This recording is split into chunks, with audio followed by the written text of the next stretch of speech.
So the timer already started. There are about 2 minutes left. The time goes by quick. It probably took about 7-8 minutes to come to pressure, enough time for me to watch the other video and let it upload to YouTube, and help Brayden get started with his schoolwork because he just woke up at 11:30.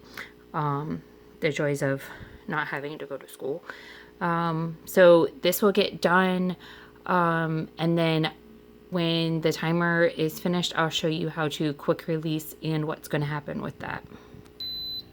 So the timer just went off. So just like on Freddy, there's the L here. I don't know if you can kind of see it with the glare, but it's at 0 minutes. What we want to do is we want to quick release this. So what we're going to do, we're going to be very careful, and we're going to turn our knob to vent. All that steam is going to come out and the pin will drop. The pin on Sheldon is behind the knob, so you really can't see it that well. It depends on how full your pot is as to how long it's going to take to release.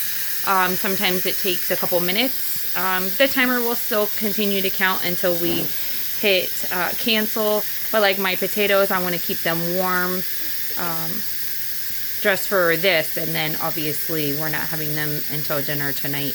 But it will take a couple minutes for the steam to come out and that pin can drop. And then we'll be able to mix our potatoes. Alright, so Sheldon took about 2 minutes for the pin to drop. You'll see it's a little bit different with Sheldon in here. So yours is probably going to look something similar to this. You'll hear it too when the pin drops. It's not real loud, but you'll hear it enough. So we can take the lid off. Again, be really careful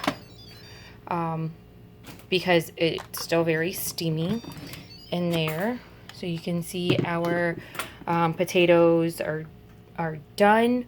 I'm going to mix these up. Now there is some water in the bottom. If you don't want that water in there, you can drain your potatoes.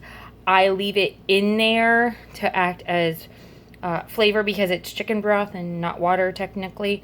And then I'll add my milk, butter, salt and pepper, and I'll show you what that's like when it's done. So I finished mashing my potatoes. I kept them in my liner. It's super easy. That way you don't have to use, you know, a different bowl or whatever. And like I said, it will keep it hot. I'm actually going to shut this off because this is for dinner tonight. So I'm going to put these away. But that's mashed potatoes. Probably start to finish less than 15 minutes. Probably just a little over 10. By the time it comes to pressure, cooks, and then you're quick releasing and mixing. So you have mashed potatoes in like 10 to 15 minutes.